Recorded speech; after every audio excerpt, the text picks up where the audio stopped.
c'est lui l'enseignant par excellence. Et puis c'est ouvrir notre entendement spirituel. Il nous donne le discernement de la parole. Et que lui seul que puisse graver la parole de Dieu sur les tableaux de nos cœurs. Et que cette parole puisse nous transformer. Et que cette parole puisse nous changer. Et que nous puissions porter des fruits. Mais des fruits dignes de repentance. Nous chassons loin de nous tout esprit de distraction, tout esprit qui vient voler la parole de Dieu, tout esprit qui amène les pensées ailleurs. Nous voulons que notre esprit soit en communication avec l'esprit de Dieu et tout esprit soit captif à l'obéissance de la parole de Dieu. Nous disons merci au nom de Jésus.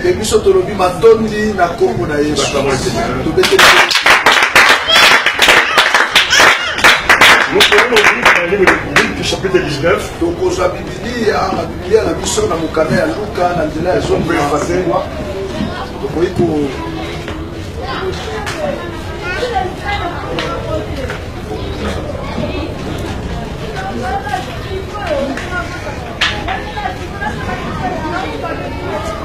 Nous prenons nos Bibles dans le livre de Luc, chapitre 19. Tokozwa mukanda ya Biblia na mukanda ya Luka na nzela ya zomi na libwa. Ça fait un bon moment. Et sali ensemble. Et sali mikolo ya malamu oyo biso tozali na biso assemblée longo. Nous avons parcouru dans les chapitres. Biso toleki na oyo ezalaki na ba mikanda ebele. Nous avons vu comment Moïse s'excusait devant Dieu. Nous avons aussi vu comment Pierre s'est comporté devant Jésus. Et je crois que chacun de nous a reçu un enseignement. Et aujourd'hui nous allons voir un homme. Un homme appelé Zachée. Nous allons voir comment cet homme s'est comporté devant Jésus. Nous allons voir aussi comment cet homme a pu penser.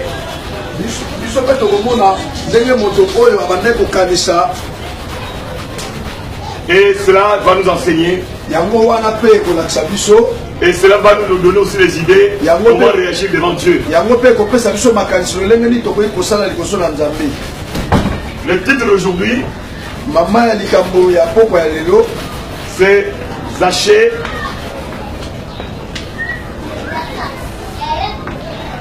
Zachée et les sycomores.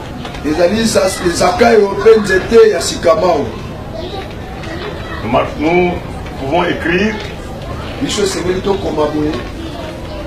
Zachée et les sycomores.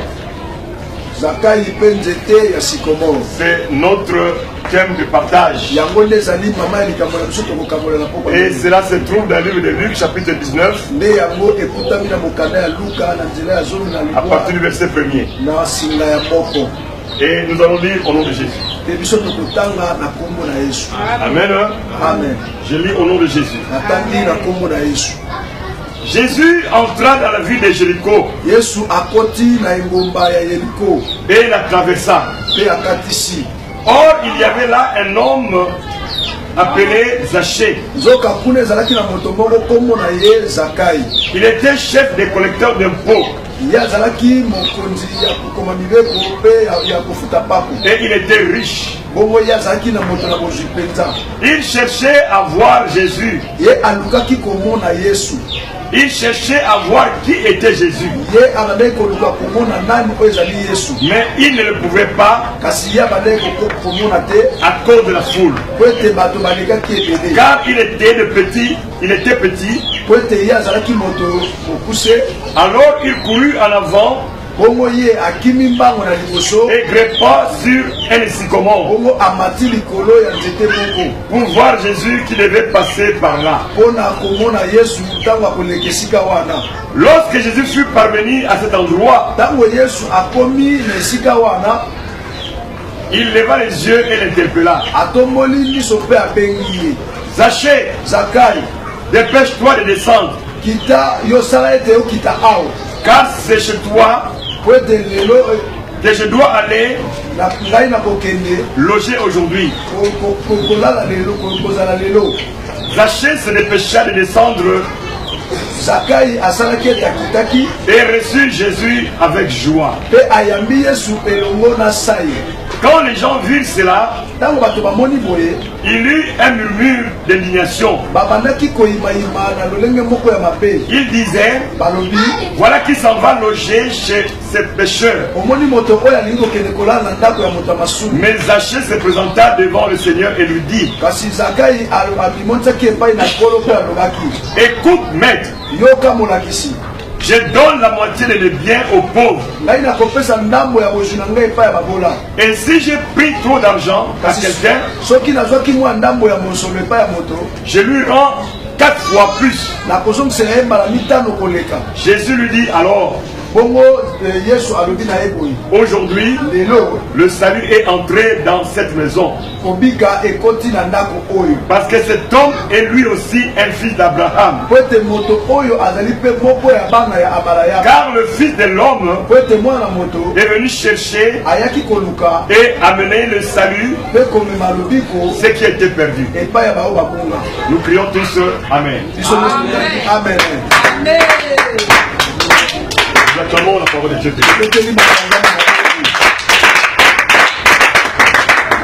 Je voudrais souligner quelque chose. Nous sommes en train de partager ce moment avec les disciples, avec les ouvriers dans la maison de Dieu. Et nous avons un modèle. Et notre modèle, c'est Jésus. Et quand nous regardons, nous parcourons la Bible, nous voyons que Jésus avait aussi sa façon d'enseigner. Il avait sa façon d'enseigner. Et je me rappelle même une fois, il était dans le temple, il était encore tout jeune, il prêchait la parole de Dieu. Et les grandes personnes qui étaient là, le vieillard qui était là, ils ont dit cet homme enseigne différemment. Alléluia. Amen. Alléluia. Amen. Parce qu'il avait sa façon d'enseigner. Je voudrais que l'église puisse comprendre. Il est souvent inutile d'employer des mots difficiles, d'employer des discours difficiles que les gens ne comprennent même pas. Même des fois on choisit des thèmes. On choisit des thèmes qui compliquent même la compréhension des gens. Amen. Alors que Jésus prêchait simplement. Il avait un modèle. Et nous avons intitulé un modèle simple. Amen. Amen. Nous avons marqué le modèle d'enseignement.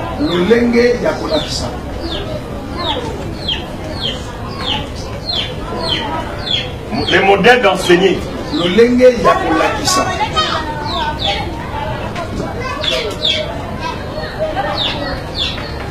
Il avait 3 modèles. Le premier modèle, c'est l'image.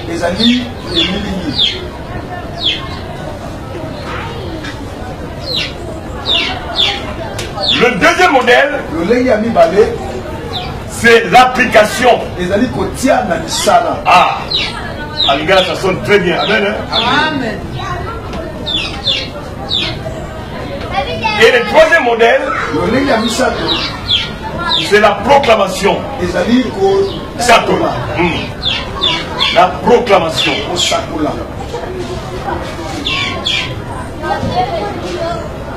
il est important pour nous qui sommes habilités à enseigner d'employer ces modèles-là. Amen. Mais quand tu veux exhorter, quand tu veux enseigner, aie l'habitude de prendre ces trois modèles. Qu'est-ce que l'image? Amen. Je pose la question à l'église. Qu'est-ce que l'image? Quelqu'un peut répondre?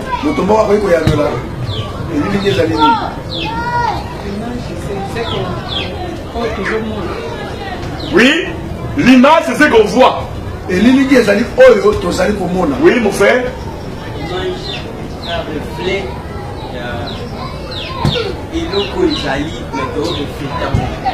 Oui, donc l'image c'est quelque chose que tu vois et que tu projettes.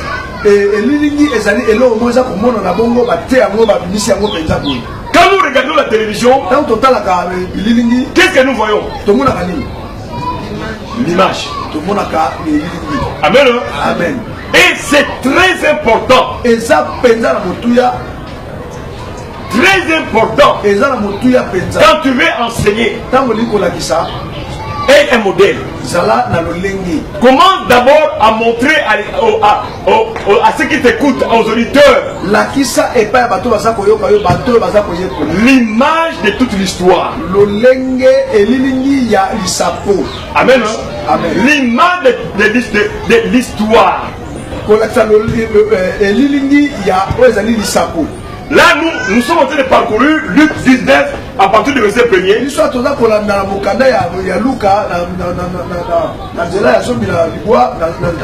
Et si nous voulons que cette image soit reflétée sur le tableau,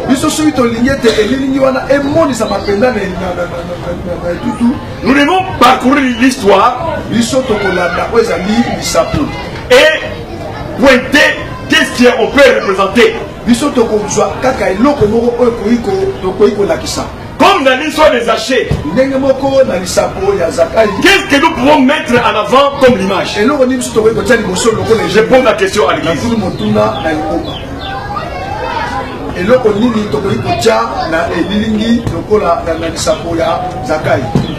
Oui. La réponse, j'attends une réponse. Qu'est-ce que nous voyons dans cette histoire? La première chose que nous voyons, Zachée. N'est-ce pas? Donc quand nous parcourons l'histoire, je peux fermer mes yeux, mais j'entends seulement.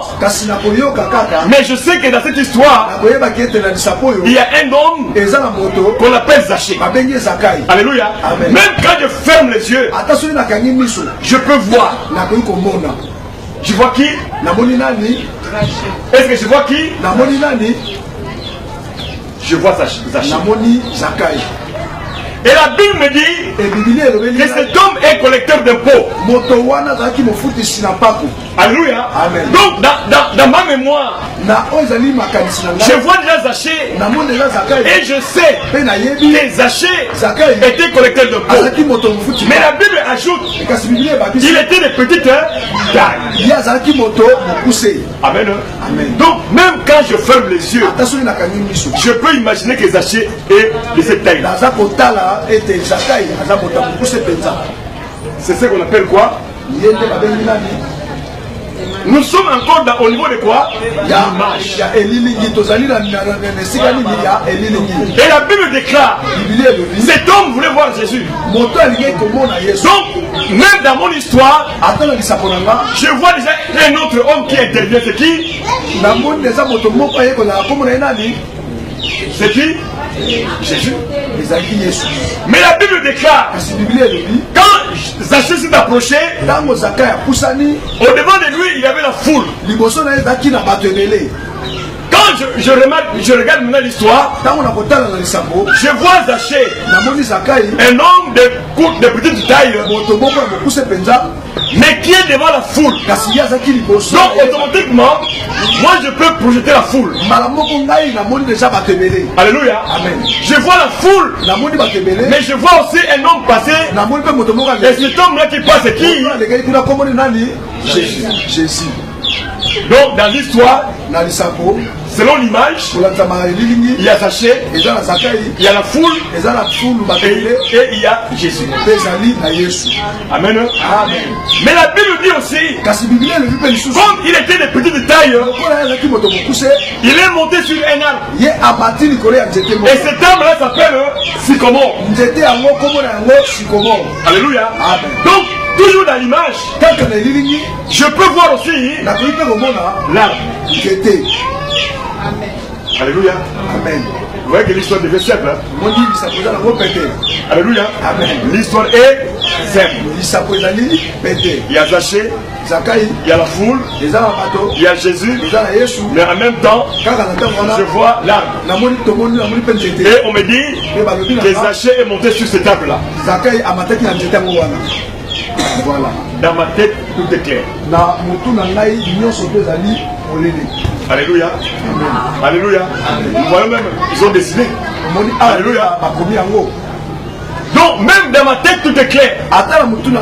Même quand je vais raconter à un petit enfant, il va comprendre l'histoire. Parce qu'il sait que dans cette histoire-là, il y a des acteurs qui sont là. Il y a Zaché, il y a la foule, il y a Jésus, mais il y a aussi l'arbre. Il y a les sycomores. Amen. Amen. Amen. Amen. Là, c'est une bonne manière d'enseigner la parole de Dieu. Mais quand nous entrons dans la deuxième manière, nous voyons qu'il y a l'application. L'application. Chaque chose qui est représentée a un rôle et une signification. Amen. Amen. Chaque chose est représentée a un rôle. Nous voyons ici cet homme Zaché. La Bible dit qu'il est de petite taille. Mais pourquoi la Bible souligne que Zaché est de petite taille? Pourquoi? J'essaie un peu de poser la question à l'église. Est-ce qu'il est important de mentionner la taille des Zaché?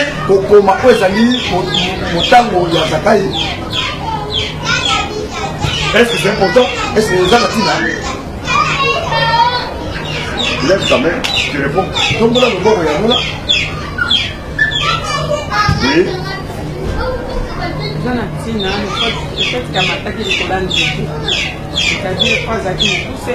Ok, donc ça veut dire que le fait qu'il soit de petite taille a joué un rôle important.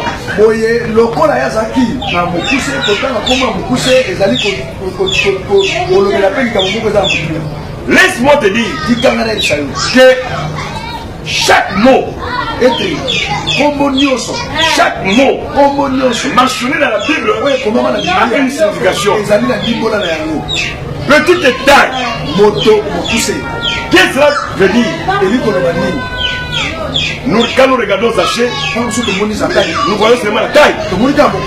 Alors que spirituellement, cette petite taille peut symboliser beaucoup de choses. Amen. Amen.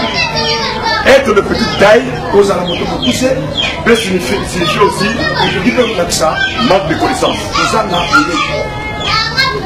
Être de petite taille aussi, c'est un handicap. Amen. Amen. C'est ça qui a poussé Zaché de monter sur un arbre. Zaché s'est regardé. Zakai Amitali.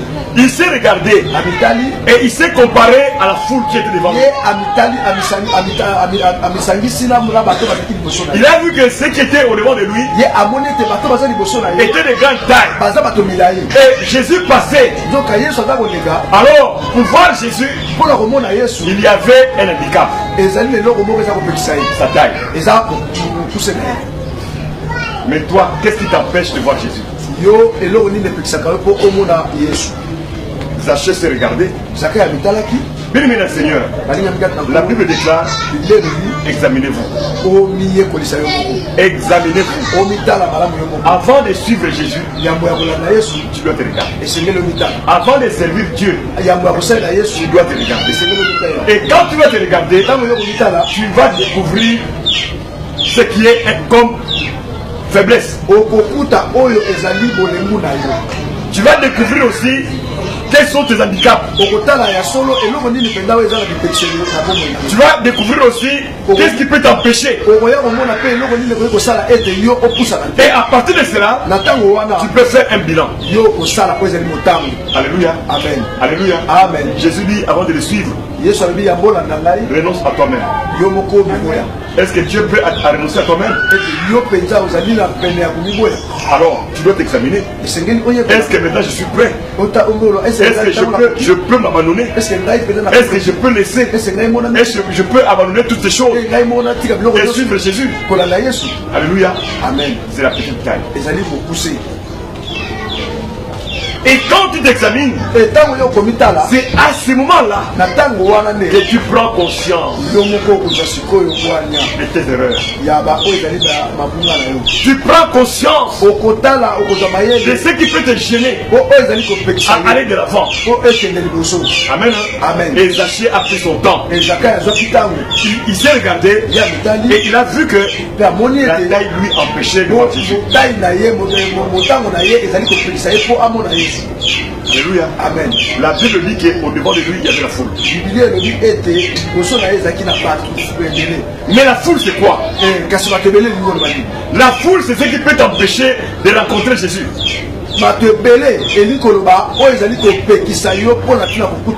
La foule peut symboliser aussi tes préoccupations.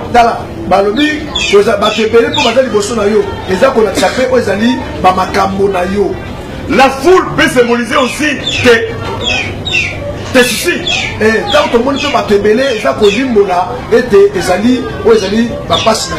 La foule peut symboliser aussi tes difficultés.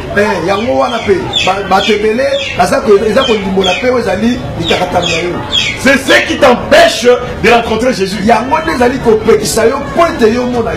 Parce que bien aimé dans le Seigneur, quand tu as trop de soucis, quand tu as trop de problèmes, quand tu as trop de difficultés, tu auras moins de temps pour lire la Bible. Quand tu as trop d'occupations, tu auras moins de temps pour lire la Bible. Et même pour la prière, tu auras moins de temps consacré à la prière. Spirituellement, c'est ça qui représente la foule. Et c'est pour ça qu'il est très important que chacun de nous puisse se regarder lui-même. Chacun doit se regarder et comprendre en moi qu'est-ce qu'il y a qui m'empêche à aller vers Jésus.